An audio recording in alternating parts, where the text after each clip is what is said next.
내가 매일 뭔가를 할 수 있다라는 데서 오는 자신감이 생기더라고요. 뭔가 마음에 여러 가지 건강의 문제들이 식물과 멀어져서 생기는 게 아닐까? 식물 돌보는 것과 글쓰기는 나를 돌보는 것과 다 있어요.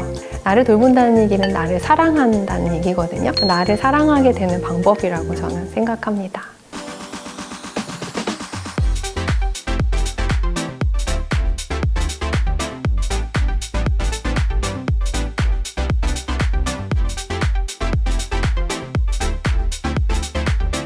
안녕하세요.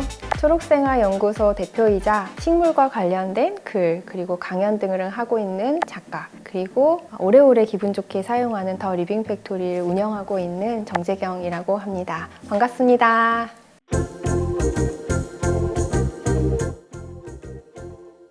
네, 지금 집은요, 마당이 있고 1층에 주방이 있고 서재로 할 수 있는 공간이 있어요. 그리고 2층에는 방이 2개가 있고 세탁실, 화장실, 욕실 이렇게 다양한 쓰임새를 담고 있어요. 2층에서는 생활에 관련된 전반을 편리하게 해결할 수 있고 1층은 식물과 관련된 일, 또 유튜브 하거나 제가 운영하는 브랜드의 생활용품들을 다양하게 베리에이션 할 수 있는 그 용도를 담고 있어서 이 집으로 이사를 했습니다.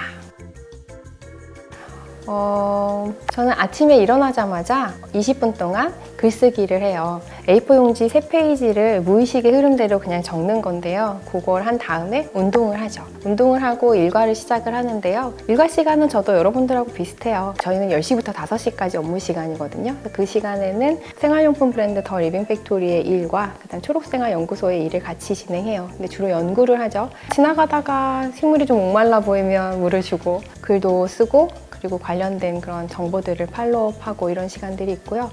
그리고 틈틈이 또 유튜브도 찍어서 업데이트를 하기도 하고요. 저녁은 항상 아들하고 같이 먹으려고 해요. 그리고 그 업무가 끝나고 나면 다시 책을 보거나 나머지 저녁 시간을 보냅니다.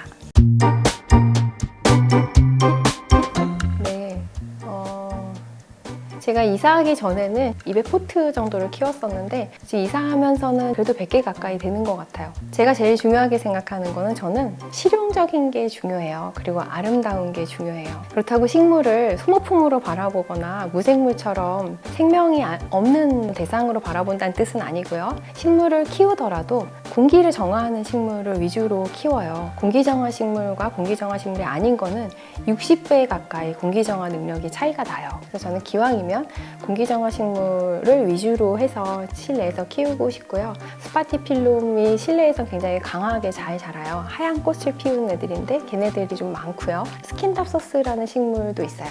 걔네들도 공기정화 식물이고, 그리고 지금 집에서 조금 더 신경을 쓰려고 하는 거는 향기가 있는 식물을 조금 더 많이 다루고 싶어요. 향기가 피톤치드거든요. 식물의 향, 그리고 꽃의 향 이런 것들을 조금 더 느끼고 싶어서 마당에 향기가 많은 식물들을 지금 데려다 놓고 이번 주말에 심으려고 해요.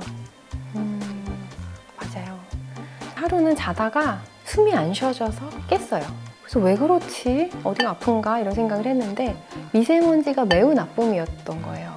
그 즈음부터 미세먼지에 대해서 관심을 갖게 되고 그걸 정화하려면 어떻게 해야 될까? 이런 여러 가지 가설을 찾아가다가 실내에 식물을 많이 키워보자 라고 생각해서 그때부터 식물을 많이 키우게 됐어요. 그쵸. 일단 실내에서 식물을 배치하실 때 제일 중요한 건 채광이에요. 빛이 있어야 광합성을 할 수 있고 그래야 걔네들이 또 자랄 수가 있거든요. 그리고 실내 가드닝에서 제일 중요한 거는 바람이에요. 바람이 불지 않는 곳에서는 식물은 점점 체력이 약해져요. 왜냐하면 바람에 막 흔들리면서 얘네들이 뽑히지 않으려고 뿌리를 막 뻗어나가고 가지가 자라는 거거든요. 바람이 잘 통하는 곳, 해가 드는 곳에 식물을 배치하는 게 제일 중요하고요. 그리고 집집마다 잘 자라는 식물이 다 달라요. 그것도 찾아가는 과정이 필요하고요. 잎을 자주 씻어주시고 위에서 아래로 물이 흘러나오게 주시면 이게 제일 좋거든요. 그래서 틈나는 대로 샤워기로 한번 물을 주시고 이렇게 하면 잘 자랄 거예요. 잘 자라고 예쁘게 배치를 하시는 방법 중에 가장 쉬운 방법은 모아주세요. 그리고 홀수로 배치를 해주세요. 3, 5, 7 이렇게. 그리고 바닥면에 삼각형이 있다고 생각하고 비정형 삼각형의 꼭지점마다 식물을 놓아보세요. 그럼 아주 간단하게 예뻐져요. 맞아요. 식물한테 물만 주면 사는데 걔네들 물도 줄 수 없을 만큼 바쁘게 살았으면 얼마나 열심히 사느라고 그 물 한 번 못 줬겠어요. 나를 먼저 너 되게 열심히 살았다 이렇게 칭찬을 해줘도 돼요. 너무 바빠서 물 줄 데가 없을 때는요, 화분을 세면대 근처로 옮겨보세요. 잠깐 물 줄 수 있잖아요. 그리고 상태도 양치질하면서 이렇게 체크할 수 있기 때문에 죽이는 확률은 줄어들 수 있어요. 생명을 조금 더 길게 유지할 수 있으니까 너무 바쁠 때는 화분들을 세면대 근처에 데려다 두세요. 이렇게 제가 말씀드리고 싶어요. 일단 처음에 식물이 실내에 많아지니까 정말로 미세먼지가 줄어요. 공기 정화가 돼요. 그리고 컨디션이 좋아져요. 하루는 집에 딱 들어왔는데 산에 간 것처럼 나도 모르게 큰 숨을 쉬는 거예요. 근데 정말 안전하구나. 이 공간은 정말 건강에 도움이 되는구나. 이런 걸 느꼈고요. 그리고 식물을 키우다 보니까 마음 건강에 너무 도움이 된다는 걸 느꼈어요. 내가 무엇을 잘할 수 있구나. 이걸 느끼는 게 자기 효능감인데 저는 식물을 통해서 그걸 처음 느꼈어요. 내가 매일 뭔가를 할 수 있다라는 데서 오는 자신감이 생기더라고요.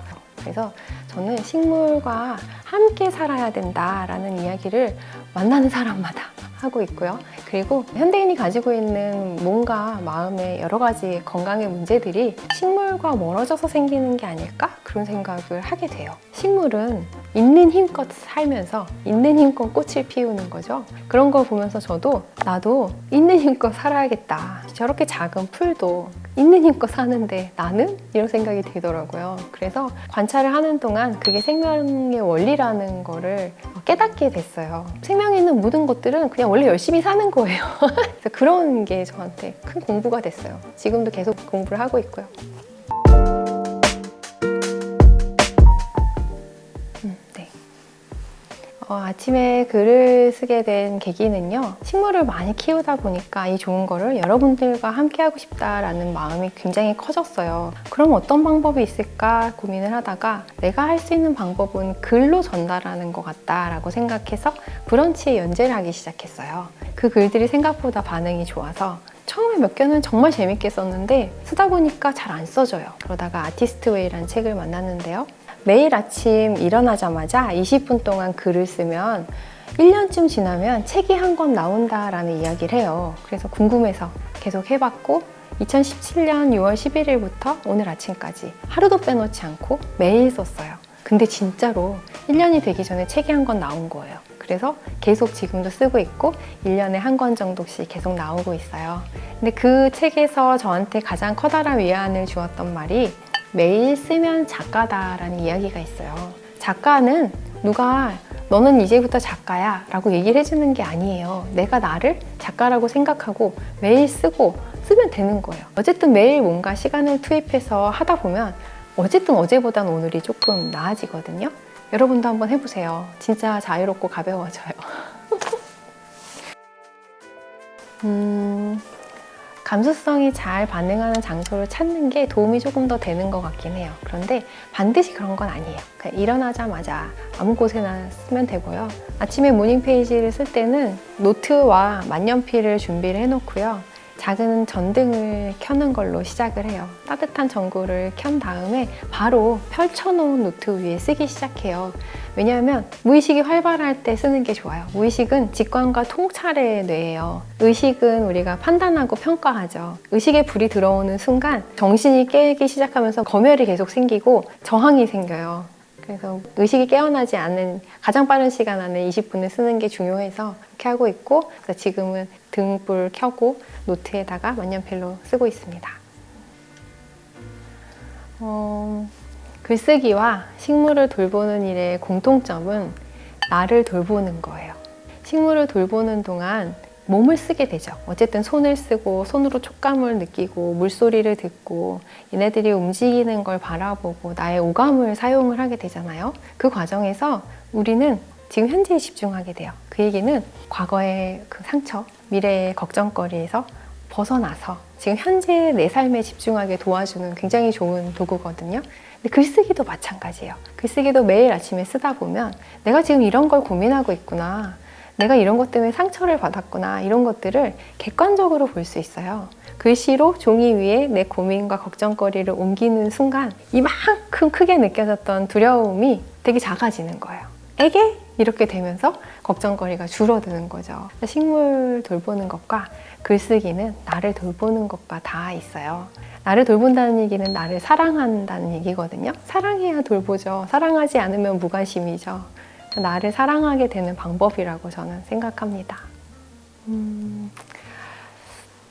저에게 집은 창작과 창조의 공간이에요. 그러면서 박물관이기도 한 것 같아요. 저희 가족의 이야기를 담고 있는 공간이고, 그리고 좋은 공간을 만났을 때 이렇게 접혀있던 우리의 창조성들이 펼쳐지면서 자기답게 살게 도와주는 것 같아요.